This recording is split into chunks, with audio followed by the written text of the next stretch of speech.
Hi friends, എല്ലാവർക്കും മേജിയസ് ക്രിയേഷൻസിൻ്റെ പുതിയൊരു എപ്പിസോഡിലേക്ക് സ്വാഗതം. നിങ്ങളെല്ലാവരും ആദ്യമായിട്ടാണ് ഈ ചാനൽ കാണുന്നതെങ്കിൽ സബ്സ്ക്രൈബ് ചെയ്യാൻ മറക്കരുതേ. അങ്ങനെ ഗൗരിമോളെയും കൂട്ടി സച്ചി ഇപ്പോൾ വീട്ടിലേക്ക് വന്നിട്ടുണ്ട്. കമലയാണെങ്കിൽ ഇപ്പോൾ വളരെയധികം നല്ല സന്തോഷത്തിൽ തന്നെയാണ്. അങ്ങനെ അവർ സംസാരിച്ചു കൊണ്ടിരിക്കുന്ന സമയം ഗൗരിമോൾ ഇപ്പോൾ അർച്ചനയുടെ ഫോട്ടോ കാണുന്നു. ഇതെൻ്റെ അമ്മയെ പോലെ തന്നെ ഉണ്ടല്ലോ എന്ന് പറയുന്നുണ്ട് ഗൗരി. ഇത് കേട്ട് കമല പറയുന്നുണ്ട്, ഇത് മോളുടെ അമ്മയല്ല, ഇത് എൻ്റെ മകളാണ്, ഈ സച്ചി അങ്കിളുടെ ഭാര്യ അർച്ചന ആൻറ്റി.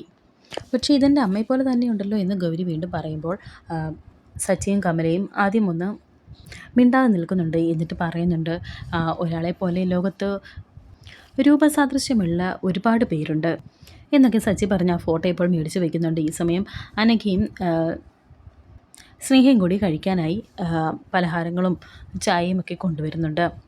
അങ്ങനെ ഇപ്പോൾ ഇന്ദുവും അമ്മുവും യൂണിഫോമൊക്കെ മാറി അവിടേക്ക് വരുന്നു. അവരെല്ലാവരും കൂടി അവിടെ നിന്ന് ആഹാരം കഴിക്കുന്നുണ്ട്. കമലയാണെങ്കിൽ ഗൗരിമോളെ മടിയിലൊക്കെ ഇരുത്തി വളരെയധികം സ്നേഹത്തോടെ വാത്സല്യത്തോടെ വായിലൊക്കെ വെച്ച് കൊടുക്കുന്നുണ്ട്. ഈ സമയം സച്ചിക്ക് ഒരു കോള് വരുന്നു. വിളിക്കുന്നത് രാജീവായിരുന്നു. രാജീവ് പറയുന്നുണ്ട്, നീ എന്നു മുതലാണ് സ്കൂളിൽ നിന്ന് കുട്ടികളെ തട്ടിക്കൊണ്ടു പോകാൻ തുടങ്ങിയത് എന്ന് ചോദിക്കുമ്പോൾ, ഞാൻ ആരെയും തട്ടിക്കൊണ്ട് വന്നിട്ടില്ല, ഞാൻ കൊണ്ടുവന്നിരിക്കുന്നത് എൻ്റെ മോളെയാണ് എന്ന് സച്ചി പറയുന്നു. നിന്നോട് ആരാ പറഞ്ഞത് അത് നിൻ്റെ മകളാണെന്ന്? അത് ഗോകുലിൻ്റെയും സമൃദ്ധിയുടെയും മകളാണ്.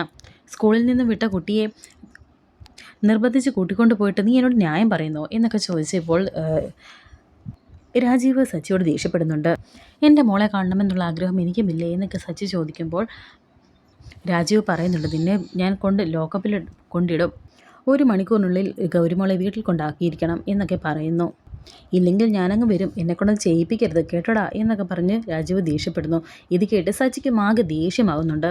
എനിക്കും സാറിനോട് അത് തന്നെയാണ് പറയാനുള്ളത്, എന്നെക്കൊണ്ട് ആവശ്യമില്ലാത്തൊന്നും ചെയ്യിപ്പിക്കരുത്. ഞാൻ നിങ്ങളുടെ അളിയൻ്റെ വീട്ടിലേക്ക് വന്ന് എല്ലാവരോടും എല്ലാം വിളിച്ച് പറഞ്ഞാലുണ്ടല്ലോ, തകരാൻ പോകുന്നത് നിങ്ങളുടെ അളിയൻ്റെ സന്തോഷം തന്നെ ആയിരിക്കും. എന്തൊക്കെ വന്നാലും ഞാൻ എൻ്റെ ഭാര്യയും മകളെയും കൊണ്ട് അവിടെ നിന്നും തിരിച്ചു പോരൂ. ഒരു കോടതിയും ഒരാളും എന്നെ ഒരു ചുക്കും ചെയ്യില്ല എന്നൊക്കെ ഇങ്ങനെ പറയുന്നു സച്ചി. ഗൗരിമോളുടെയും അർച്ചനയുടെയും ഇപ്പോഴത്തെ അവസ്ഥ ഓർത്താണ് ഞാനൊന്നും ചെയ്യാത്തത്. ഞാൻ ഗൗരിമോളെ കൊണ്ടുവന്നിട്ടുണ്ടെങ്കിൽ തിരിച്ചു കൊണ്ട് വിടാനും എനിക്കറിയാം. അതിന് സാറിൻ്റെ ഉപദേശം എനിക്ക് ആവശ്യമില്ല എന്ന് പറഞ്ഞ് ഇപ്പോൾ ഫോൺ വയ്ക്കുകയാണ് സച്ചി. അർച്ചനയെ പോലെ തന്നെ സച്ചിയും ഗൗരിമോളെ സ്വന്തം മകളാണെന്ന് തെറ്റിദ്ധരിച്ചിരിക്കുകയാണ്. ഇങ്ങനെ പോയാൽ ഇത് വലിയ പ്രശ്നമായി തീരും. എലിക്കും മുള്ളിനും കേടില്ലാതെ ഈ പ്രശ്നം എങ്ങനെ പരിഹരിക്കും എന്നൊക്കെ ഇങ്ങനെ ആലോചിച്ച് നിൽക്കുന്നുണ്ട് ഇപ്പോൾ രാജീവ്. ശേഷം കാണിക്കുന്ന അർച്ചനയാണ്. അർച്ചന ഇപ്പോൾ ഒരു ഓട്ടോറിക്ഷയിൽ വീട്ടിലേക്ക് എത്തിയിട്ടുണ്ട്. വീട്ടിലാണെങ്കിൽ ഗോകുലും വന്നിട്ടുണ്ട്. ദൈവമേ, ഗോകുലിൽ നിന്ന് നേരത്തെ എത്തിയല്ലോ. സച്ചേട്ടൻ ഗൗരിമോളെ കൊണ്ടുപോയെന്നറിഞ്ഞാൽ ഗോകുൽ പ്രശ്നം ഉണ്ടാക്കും. ഇനിയിപ്പോൾ എന്ത് ചെയ്യുമെന്ന് ഒക്കെ ആലോചിച്ച് ഇങ്ങനെ വാതിക്കെ തന്നെ ഇങ്ങനെ ടെൻഷനോടെ നിൽക്കുന്നുണ്ട് അർച്ചന. അങ്ങനെ ശേഷം ഇപ്പോൾ അകത്തേക്ക് കയറി ചെല്ലുമ്പോൾ ഗോകുൽ അവിടെ വാതിക്കെ തന്നെ ഇരിക്കുന്നുണ്ടായിരുന്നു. മോളെവിടെ എന്ന് ചോദിക്കുന്നുണ്ട് ഇപ്പോൾ ഗോകുൽ. താനെന്താ മോളെ കൂട്ടാൻ പോയില്ലേ എന്നും ചോദിക്കുന്നു. അതെ, ഞാൻ പോയി, ഞാൻ സ്കൂളിൽ പോയിട്ടാണ് വരുന്നത് എന്നൊക്കെ ഇങ്ങനെ വളരെയധികം പേടിയോടെ പറയുന്നുണ്ട് അർച്ചന. എന്നിട്ട് മോളെവിടെ? അവളെന്താ സ്കൂൾ ബസ്സിലാണോ വരുന്നത്, അതോ ഇനി മുറ്റത്തെങ്ങാനും നിൽപ്പുണ്ടോ എന്നൊക്കെ ഇങ്ങനെ ഗൂഗിൾ ചോദിച്ചുകൊണ്ടിരിക്കുന്നു. ഞാൻ അവിടെ ചെന്നപ്പോൾ അവളെ കണ്ടില്ല എന്ന് അർച്ചന പറയുമ്പോൾ, താൻ എന്താണ് ഈ പറയുന്നത് എന്ന് ഗൂഗിൾ ചോദിക്കുന്നുണ്ട്. അതെ, ഞാൻ അവളെ കൂട്ടാൻ ചെന്നപ്പോഴേക്കും അവൾ ഒരു കൂട്ടുകാരുടെ ഫ്രണ്ടിൻ്റെ കൂടെ അവരുടെ വീട്ടിലേക്ക് പോയി എന്ന് പറയുന്നു. ഇത് കേട്ടിപ്പോൾ ശോഭന അവിടെ നിന്നും വരുന്നുണ്ട്. താൻ എന്തൊക്കെയാണ് ഈ പറയുന്നത്? നമ്മളറിയാതെ അവൾ ഫ്രണ്ടിൻ്റെ വീട്ടിൽ പോയെന്നോ? ഉടനെ ഇപ്പോൾ ശോഭനയും പറയുന്നുണ്ട്, ഇതിനെയാണ് വളർത്തുദോഷം എന്ന് പറയുന്നത്. സ്കൂൾ വിട്ടാൽ സ്വന്തം വീട്ടിൽ വരേണ്ടതിന് പകരം കൂട്ടുകാരുടെ വീട്ടിലേക്ക് പോയിരിക്കുന്നു. ഇതൊന്നും അത്ര നല്ല ശീലമല്ല. എന്തായാലും ഇവളോട് പറയാതെ അവൾ എങ്ങും പോകുമെന്ന് എനിക്ക് തോന്നുന്നില്ല. ഇവൾ തന്നെ പറഞ്ഞു വിട്ടതായിരിക്കും എന്നൊക്കെ അർച്ചനയെ കുറ്റപ്പെടുത്തി പറയുന്നുണ്ട് ഇപ്പോൾ ശോഭന. ഉടനെ ഗൂഗിൾ പറയുന്നുണ്ട്, അമ്മ എന്തൊക്കെ ഈ പറയുന്നത്? അമ്മ ഇങ്ങനെ ഇറുതിയിൽ എണ്ണ ഒഴിക്കാതെ. എന്താ സംഭവിച്ചതെന്ന് ഞാൻ സമൃദ്ധിയോട് ചോദിച്ചുകൊണ്ടിരിക്കുകയല്ലേ. ശരിക്കും എന്താ ഉണ്ടായത് എന്നൊക്കെ ഇപ്പോൾ ഗൂഗിൾ അർച്ചനയോട് ചോദിക്കുന്നുണ്ട്. അപ്പോൾ അർച്ചന പറയുന്നുണ്ട്, എനിക്കൊന്നും അറിയില്ല. അങ്ങനെ ഒരു ഫ്രണ്ടിൻ്റെ വീട്ടിലേക്ക് പോകുന്ന കാര്യം മോൾ എന്നോട് പറഞ്ഞിട്ടില്ല. പറഞ്ഞിരുന്നെങ്കിൽ ഞാൻ സമ്മതിക്കുമെന്ന് ഗോകുലിന് തോന്നുന്നുണ്ടോ? ഇത് കേട്ട് ശോഭന പറയുന്നുണ്ട്, നീ എല്ലാത്തിനും താളം തുള്ളിയിട്ടാ, നിന്നെ അവൾക്ക് ഒരു കാൽ കാശിന് വില പോലുമില്ല എന്നൊക്കെ ശോഭന പറയുമ്പോൾ ഗോകുൽ പറയുന്നുണ്ട്, അമ്മ എന്തിനാ സമൃദ്ധി ഇങ്ങനെ വഴക്ക് പറയുന്നത്? കുട്ടികളാകുമ്പോൾ ഇങ്ങനെ കൂട്ടുകാരുടെ വീട്ടിലേക്ക് ഒന്ന് പോയെന്നിരിക്കും, അതിനിപ്പോൾ എന്താണ് പ്രശ്നം എന്നൊക്കെ ഇങ്ങനെ ചോദിക്കുന്നു. എങ്കിൽ പിന്നെ ഞാൻ വിളിച്ചുകൊണ്ട് വരാം.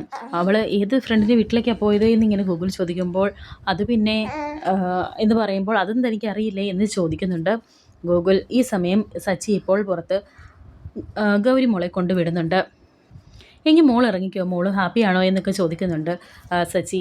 അപ്പോൾ ഉടനെ ഗൗരി പറയുന്നുണ്ട് ഞാൻ വളരെയധികം ഹാപ്പിയാണ് എന്ന്. അങ്ങനെ ഇപ്പോൾ രണ്ടുപേരും അങ്ങോട്ടും ഇങ്ങോട്ടും ഓരോ ചുംബനമൊക്കെ കൊടുത്തിട്ടാണ് ഇപ്പോൾ ഗൗരി വീട്ടിലേക്ക് ചെല്ലുന്നത്.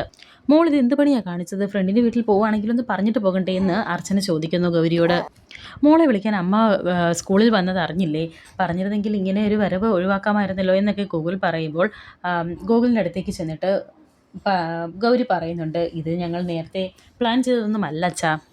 ഇത് കേട്ടിപ്പോൾ ശോഭന പറയുന്നുണ്ട് ഇതിനെ നല്ല തല്ലുകൊളുത്തരമെന്നാണ് പറയേണ്ടത്. ഞങ്ങൾ എന്തുമാത്രം വിഷമിച്ച് നിനക്കറിയാമോ? മോൾ ഏത് ഫ്രണ്ടിൻ്റെ വീട്ടിലാണ് പോയത് എന്ന് ഗോകുൽ ചോദിക്കുമ്പോൾ അമ്മുവിൻ്റെയും ബിന്ദുവിൻ്റെയും കൂടെ സച്ചിങ്ങളുടെ കൂടെ അവരുടെ വീട്ടിലേക്കാണ് പോയത് എന്ന് പറയുന്നുണ്ട് ഗൗരി. ഇത് കേട്ടതും ഗോകുലിൻ്റെ മുഖഭാവം ഒന്ന് മാറി.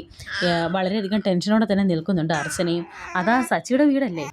മോളെന്തിനാ അങ്ങനെയൊക്കെ പോയത്? ആരെങ്കിലും നിർബന്ധിച്ച് വിളിച്ചാൽ അങ്ങനെയൊക്കെ പോകാമോ എന്നൊക്കെ ഇങ്ങനെ ഗൂഗിൾ ചോദിക്കുന്നുണ്ട്. എത്ര ഫ്രണ്ട്സ് ആയാലും ഇനി ഇത് ആവർത്തിക്കരുത് എന്നും ഗൂഗിൾ പറയുന്നു. അതിന് ഞാൻ അവരുടെ കൂടെയല്ലേ പോയത് എന്നിങ്ങനെ ചോദിക്കുന്നുണ്ട് ഗൗരി. ഇത് കേട്ട് ശോഭന ഇപ്പോൾ ദേഷ്യപ്പെടുന്നു. നിനക്ക് അവരുടെ കൂടെ പോകേണ്ട കാര്യം എന്താ? ആ സച്ചിയാണെങ്കിൽ ഒരു മുഴു ഭ്രാന്തനാ. അങ്ങനെയുള്ളവരുടെ വീട്ടിലേക്കാണോ നീ പോകുന്നത്? നീ ഇത് അങ്ങനെ എടുത്തു ചാടി പോയത്? അഹങ്കാരി, നിന്നെ ഞാനിന്ന് എന്ന് പറഞ്ഞ് ഇപ്പോൾ ഗൗരിയെ പിടിച്ച് ചെവിക്ക് പിടിച്ച് കിഴക്കുകയാണ് ഇപ്പോൾ ശോഭന. വേണ്ടമ്മേ വിട് എന്ന് പറഞ്ഞ് ഇപ്പോൾ അർച്ചന ഇപ്പോൾ പിടിച്ച് മാറ്റുന്നുണ്ട് ഗൗരിയെ. പെണ്ണായാൽ കുറേയൊക്കെ അടക്കം ഒതുക്കവും വേണം. സ്കൂൾ വിട്ടിട്ട് നേരെ വീട്ടിലേക്ക് വരണം. ഇവൾക്ക് പോകാൻ വേറെ ഒരു സ്ഥലവും കണ്ടില്ല എന്നൊക്കെ പറഞ്ഞ് ദേഷ്യപ്പെടുകയാണ് ഇപ്പോൾ ശോഭന. ഈ സമയം രാജീവ് അവിടേക്ക് വരുന്നു. രാജീവ് വന്നിട്ട് ചോദിക്കുന്നുണ്ട് എന്താ ഇവിടെ പ്രശ്നമെന്ന്. അങ്ങനെ ഇപ്പോൾ ശോഭന നടന്ന കാര്യങ്ങളൊക്കെ പറയുന്നുണ്ട്. അർച്ചനയാണെങ്കിൽ വളരെയധികം ടെൻഷനോടെ തന്നെ നിൽക്കുന്നു. ഒന്നും പറയാനും പറ്റുന്നില്ല. ആ പട വല്ലാത്തൊരവസ്ഥയിലാണ് ഇപ്പോൾ അർച്ചന. അതിനെന്താ ഇപ്പോൾ അവരുടെ കൂടെ ആ വീട് വരെ ഒന്ന് പോയെന്ന് വെച്ച് എന്ത് സംഭവിക്കാനായെന്ന് രാജീവ് ചോദിക്കുന്നുണ്ട്. മോള് കരയണ്ട വാ എന്ന് പറഞ്ഞ് ഗൗരിയെ വിളിച്ചുകൊണ്ട് അർച്ചന ഇപ്പോൾ പോകുന്നുണ്ട്. ഉടനെ തന്നെ ഗോകുൽ ഇപ്പോൾ മോളെ എന്ന് പറഞ്ഞ് അവിടെ വിളിച്ചു നിർത്തുന്നുണ്ട് ഗൗരിയെ. മോളെ ഇനിയും ഇത് ആവർത്തിക്കരുത്. ഞങ്ങളോട് ആരോടും പറയാതെ ഇനി എവിടെയും പോകാൻ പാടില്ല. മനസ്സിലായോ എന്നിങ്ങനെ ചോദിച്ച് ഗൗരിയോട് ദേഷ്യപ്പെട്ട് പറയുന്നുണ്ട് ഇപ്പോൾ ഗോകുൽ. ഇത് കണ്ടിട്ട് അർച്ചനയ്ക്ക് തീരെ പിടിക്കുന്നില്ല. അർച്ചനയ്ക്കും ആകെ ദേഷ്യം വരുന്നുണ്ട്. പൊയ്ക്കോളാൻ പറയുന്നു. അങ്ങനെ ഇപ്പോൾ അവർ മുറിയിലേക്ക് പോവുകയാണ്. പോകുന്ന വഴി ഗോകുലിനെ തിരിഞ്ഞു നോക്കുന്നുണ്ട് ഗൗരിമോള്. അങ്ങനെ ഇപ്പോൾ ഗൗരി റൂമിൽ വന്നിരുന്നത് കരയുകയാണ്. അങ്ങനെ അർച്ചന ഇപ്പോൾ ഗൗരിയെ സമാധാനിപ്പിക്കുന്നുണ്ട്. പോട്ടം മോളെ, അച്ഛൻ വെറുതെ പറഞ്ഞതല്ലേ എന്ന് പറയുമ്പോൾ അല്ല, അമ്മുവിൻ്റെ ഇന്ദുവിൻ്റെ വീട്ടിലേക്ക് പോകുന്നത് അത്ര വലിയ കുറ്റമാണോ അമ്മേ എന്നൊക്കെ ചോദിച്ച് കരയുകയാണ് ഇപ്പോൾ ഗൗരി. ഞാൻ ഇതിനു മുമ്പ് അവരുടെ കൂടെ പോയിട്ടുണ്ടല്ലോ, പിന്നെ എന്തിനാ അച്ഛമ്മ എന്നെ വഴക്ക് പറഞ്ഞത് എന്നൊക്കെ ചോദിക്കുന്നുണ്ട് ഗൗരി. മോൾ ആരോടും പറയാതെ പോയതിൻ്റെ വിഷമം കൊണ്ടല്ലേ മോളിനി അങ്ങനെ ചെയ്യരുത് എന്നൊക്കെ ഇങ്ങനെ പറയുന്നുണ്ട് അർച്ചന. അമ്മയില്ലേ മോളുടെ കൂടെ, അമ്മയുടെ പൊന്നു മോളല്ലേ, കരയണ്ട എന്നൊക്കെ പറഞ്ഞ് കണ്ണീരൊക്കെ തുടച്ച് കൊടുക്കുകയാണ് ഇപ്പോൾ അർച്ചന. അങ്ങനെ ഇപ്പോൾ ഗൗരി അവരുടെ സച്ചിയുടെ വീട്ടിൽ അർച്ചനയുടെ ഫോട്ടോ കണ്ട കാര്യം ഇങ്ങനെ ആലോചിക്കുകയാണ്. എന്നിട്ട് പറയുന്നുണ്ട് ആ അമ്മേ, ഞാൻ അമ്മൂൻ്റെയൊക്കെ വീട്ടിലൊരു കാര്യം കണ്ടു, അവിടെ ഞാൻ അമ്മയുടെ ഫോട്ടോ കണ്ടു എന്ന് ഗൗരി പറയുന്നതും ഇത് കേട്ട് ഞെട്ടി നിൽക്കുന്നുണ്ട് അർച്ചന. അത് പക്ഷെ അമ്മയെപ്പോലെ തന്നെ ഉണ്ടായിരുന്നു. പക്ഷെ അവർ പറഞ്ഞത് അമ്മയല്ല, അവിടുത്തെ അമ്മാമ്മയുടെ മകൾ അർച്ചന ആൻറ്റിയാണെന്ന്. ഇതൊക്കെ കേട്ടുകൊണ്ടായിരുന്നു ഇപ്പോൾ രാജീവ് വരുന്നത്. രാജീവ് പറയുന്നുണ്ട് മോളെ, ഒരാളെ പോലെ ഈ ലോകത്ത് 9 പേരുണ്ടെന്നാണ് പറയുന്നത്. ഈ അങ്കിളിനെ പോലെയും എവിടെയെങ്കിലും ആരെങ്കിലുമൊക്കെ കാണും. മോളെപ്പോലെയും ആരെങ്കിലും ഒരാൾ എവിടെയെങ്കിലും ആൾക്കാർ കാണും എന്നൊക്കെ ഇങ്ങനെ രാജീവ് പറയുമ്പോൾ ആണോ അമ്മേ, എന്നെപ്പോലെ വേറെ ആളും ഉണ്ടോ? വേറെ ആരെങ്കിലും കാണാൻ പറ്റുമോ എന്നൊക്കെ ഇങ്ങനെ ഗൗരി ചോദിക്കുന്നുണ്ട്. ഇന്ന് സച്ചിയങ്കളിന് എന്നോട് ഒരുപാട് സ്നേഹമായിരുന്നു എന്നൊക്കെ ഗൗരി പറയുമ്പോൾ അത് പിന്നെ മോളുടെ സ്വന്തം അച്ഛനല്ലേ, സ്വന്തം മോളെ കൊഞ്ചിക്കാനും ലാളിക്കാനും ഒരവസരം കിട്ടിയതല്ലേ എന്നൊക്കെ ഇങ്ങനെ മനസ്സിൽ വിചാരിക്കുകയാണ് അർച്ചന. എങ്കിൽ പിന്നെ ഞാൻ യൂണിഫോം മാറ്റിയിട്ട് വരാമെന്ന് പറഞ്ഞ് ഗൗരി ഇപ്പോൾ അവിടെ നിന്ന് പോകുന്നുണ്ട്. അങ്ങനെ ഈ സമയം ഇപ്പോൾ അർച്ചനയും രാജീവും കൂടി സംസാരിക്കുകയാണ്. രാജീവ്, ഇനിയും എനിക്കിത് മുന്നോട്ട് കൊണ്ടുപോകാൻ സാധിക്കില്ല. ഇന്ന് അവൾ എൻ്റെ ഫോട്ടോ എവിടെ കണ്ടു, ഇനിയും അവൾക്കിതിൽ സംശയം തോന്നി ഇത് ചോദിക്കില്ല എന്നതിൽ ഉറപ്പൊന്നുമില്ല എന്നൊക്കെ അർച്ചന പറയുമ്പോൾ രാജീവ് പറയുന്നുണ്ട് എല്ലാത്തിനും ഒരു തീരുമാനമുണ്ടാകും. ഗൗരിമോളുടെ കാര്യത്തിൽ അർച്ചനയ്ക്ക് ദുഃഖിക്കേണ്ടി വരില്ല. സത്യങ്ങളെല്ലാം എല്ലാവരും അറിയുന്നതാണ് നല്ലത്. ഇല്ലെന്നുണ്ടെങ്കിൽ ഇതുപോലെ കാര്യങ്ങൾ കൂടുതൽ വഷളാകുമെന്ന് അർച്ചന പറയുമ്പോൾ രാജീവ് പറയുന്നുണ്ട് എന്തായാലും വേഗവോളം കാത്തില്ലേ, ഇനി 6 ഓളം കൂടെ കാക്കാം. അതുവരെ ക്ഷമിക്ക്. കുറച്ച് ദിവസത്തിനുള്ളിൽ അവന്തികയുടെ കാര്യത്തിൽ ഒരു തീരുമാനമുണ്ടാകും. അതിനുള്ളിൽ തന്നെ ഗൂഗിളിനെ കാര്യങ്ങളൊക്കെ പറഞ്ഞ് ഞാൻ മനസ്സിലാക്കിക്കോളാം. പ്ലീസ് അർച്ചന, എന്നെ വിശ്വസിക്ക്, എല്ലാം ശരിയാകും എന്ന് രാജീവ് പറയുന്നു. അർച്ചനയാണെങ്കിൽ വളരെയധികം ടെൻഷനിൽ തന്നെയാണ്. രാജീവ് പറഞ്ഞ പോലെ കുറച്ച് ദിവസങ്ങൾ കൂടി ഞാൻ ക്ഷമിക്കാം. അത് കഴിഞ്ഞ് കാര്യങ്ങൾ എൻ്റെ കൈവിട്ട് പോയാൽ അതിന് ഞാൻ ഉത്തരവാദി ആയിരിക്കില്ല എന്ന് പറഞ്ഞ് അർച്ചന ഇപ്പോൾ അവിടെ നിന്നും പോവുകയാണ്. ശേഷം കാണിക്കുന്ന അവന്തികയാണ്. അവന്തിക ഇങ്ങനെ എന്തോ ഒരു ടെൻഷനിൽ തന്നെയാണ്, എന്തൊക്കെയോ ഇങ്ങനെ ആലോചിച്ചിരിക്കുന്നുണ്ട്. സുഗതൻ മേനോൻ്റെ കാര്യമാണ്, മൂർത്തി പറഞ്ഞ കാര്യങ്ങളൊക്കെയാണ് അവന്തിക ആലോചിക്കുന്നത്. ഈ സമയം ചിപ്പി ഇപ്പോൾ അവന്തികയുടെ അടുത്തേക്ക് വന്നിരിക്കുകയാണ്. മോൾ ഇതുവരെ ഉറങ്ങിയില്ലേ എന്ന് അവന്തിക ചോദിക്കുമ്പോൾ, ഇല്ല, എനിക്ക് അമ്മയുടെ ഒരു കാര്യം പറയാനുണ്ട്. കഴിഞ്ഞ ക്രിസ്മസ് അവധിക്ക് അമ്മ എന്നെ കൊടൈക്കനാലിൽ കൊണ്ടുപോകാമെന്ന് പറഞ്ഞിരുന്നില്ലേ എന്ന് ചിപ്പി ചോദിക്കുമ്പോൾ അവന്തിക പറയുന്നുണ്ട്, ആഹാ, നീ ഇപ്പോഴും ആ കാര്യം ആലോചിച്ചുകൊണ്ടിരിക്കുകയാണോ? നീ ഇതുവരെ അത് മറന്നില്ലേ എന്ന് ചോദിക്കുന്നു. കഴിഞ്ഞ തവണ അമ്മയ്ക്ക് ബിസിനസ്സിൻ്റെ തിരക്കാണെന്ന് പറഞ്ഞ് അമ്മ എന്നെ കൊണ്ടുപോയില്ല. പക്ഷേ ഈ ഓണാവധിക്ക് അമ്മ എന്നെ തീർച്ചയായും അവിടെ കൊണ്ടുപോകണം എന്ന് ചിപ്പി പറയുമ്പോൾ, ഇത്രയും നാളും എൻ്റെ മോളോട് കൂടി ചിലവഴിക്കേണ്ട സമയം പോലും ഞാൻ ബിസിനസ്സിന് വേണ്ടി ചിലവാക്കി എന്ന് മനസ്സിൽ വിചാരിക്കുകയാണ് അവന്തിക. അമ്മ എന്താ ഒന്നും പറയാത്തത്? എനിക്ക് അമ്മ ഇപ്പോൾ പ്രോമിസ് ചെയ്തു തരണം എന്ന് പറഞ്ഞ് ചിപ്പി ഇപ്പോൾ കൈ ഇങ്ങനെ കാണിക്കുന്നുണ്ട്. ഓണത്തിന് മുമ്പ് കേസ് വിധിയായാൽ എല്ലാം കൈവിട്ടു പോകും. മോൾക്ക് കൊടുക്കുന്ന പ്രോമിസും പാലിക്കാൻ പറ്റില്ല എന്നൊക്കെ ഇങ്ങനെ മനസ്സിൽ വിചാരിക്കുന്നുണ്ട് അവന്തിക. അങ്ങനെ ഇപ്പോൾ പ്രോമിസ് ഒന്നും വേണ്ട.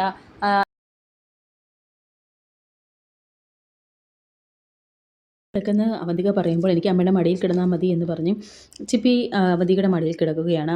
കോടതി വിധി വന്നാൽ ഇനി എൻ്റെ കുഞ്ഞിനെ ഇങ്ങനെ മടിയിൽ കിടത്തി എത്ര നാൾ എന്നൊക്കെ ഇങ്ങനെ ആലോചിക്കുക വളരെയധികം സങ്കടത്തോടെ തന്നെ അവന്തിക ആലോചിക്കുന്നുണ്ട്. ശേഷം ഗോകുലിനാണ് കാണിക്കുന്നത്. ഗോകുലിനെ കാണാനായി അവന്തിക എത്തിയിട്ടുണ്ട്. അവർ പുറത്ത് വെച്ച് കാണുന്നു. കേസിൽ നിന്നും പിന്മാറാനായി കുറച്ച് പണം ഓഫർ ചെയ്യുകയാണ്. കുറച്ച് പണം എടുത്ത് കാണിക്കുന്നുണ്ട് ഗോകുലിനെ. വക്കീൽ പ്രതീക്ഷിക്കുന്നതിൻ്റെ ഇരട്ടി പണം 4 ഇരട്ടി പണം ഇതിലുണ്ട്. ഗോകുലിൻ്റെ മനസ്സിൽ എന്നോട് പരിഹാസമാണെന്ന് എനിക്കറിയാം. ഗോകുൽ പറയുന്ന പണം ഞാൻ ഗോകുലിന് തരും. ദയവ് ചെയ്ത് ഗോകുൽ ഈ കേസിൽ നിന്നും പിന്മാറണം എന്ന് അവന്തിക പറയുമ്പോൾ, ഗോകുൽ പറയുന്നുണ്ട്, പണം കൊണ്ട് മേടിക്കാൻ പറ്റുന്നതാണ്, കണ്ണിൽ കാണുന്ന എല്ലാം വാങ്ങാമെന്ന് വിചാരിക്കരുത്. പണം കൊടുത്ത് മറ്റുള്ള വക്കീലന്മാരെ വിലക്കെടുക്കുന്നത് പോലെ എന്നെ വിലക്കെടുക്കാനാവില്ലെന്ന് ഞാൻ പണ്ടേ പറഞ്ഞിട്ടുള്ളതാണ് എന്ന് ഗോകുൽ പറയുമ്പോൾ, എനിക്കിതല്ലാതെ മറ്റൊരു വഴിയില്ല ഗോകുൽ എന്ന് പറയുന്നുണ്ട് അവന്തിക. ഗോകുൽ ഈ കേസ് വാദിച്ചാൽ ഞാൻ തോക്കും. എൻ്റെ തകർച്ച പൂർണ്ണമാകും. അതോ ഞാൻ നശിക്കുന്നത് കാണാനാണോ ഗോകുലിനും ഇഷ്ടമെന്നൊക്കെ ഇങ്ങനെ അവന്തിക ചോദിക്കുന്നുണ്ട്. ഉടനെ ഗോകുൽ പറയുന്നുണ്ട്, വ്യക്തിപരമായ കാര്യങ്ങൾക്ക് അല്ല, നീതിയും ന്യായം അതിന് മാത്രമേ ഞാൻ പ്രാധാന്യം കൊടുക്കാറുള്ളൂ എന്ന്. ഇത് കേട്ട് അവന്തിക ചോദിക്കുന്നുണ്ട്, ഒളിച്ചു വയ്ക്കാൻ രഹസ്യങ്ങളൊന്നും ഇല്ലാത്ത ആളല്ലല്ലോ ഗോകുൽ. നെഞ്ചിൽ കൈവച്ച് അങ്ങനെ പറയാൻ ധൈര്യമുണ്ടോ നിങ്ങൾക്ക് എന്ന് ചോദിക്കുകയാണ് അവന്തിക. വരാനിരിക്കുന്ന പുതിയ എപ്പിസോഡുകളുമായി വീണ്ടും കാണാം. Thank you for watching.